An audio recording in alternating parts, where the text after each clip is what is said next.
وقف مع كل الأسرار. وراك كاميرا يا زلمه. زياده وين الكل يجي على الساعة 4 على المؤتمر الصحفي. خلاص وش شعورك اليوم؟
صوتكم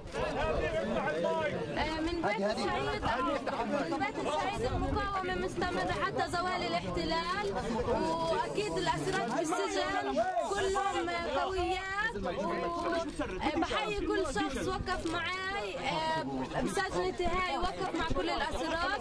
بتمنى إنه الكل يجي على الساعة 4 على المؤتمر الصحفي. شكرا. خلاص وش شعورك اليوم؟ عادي شعورك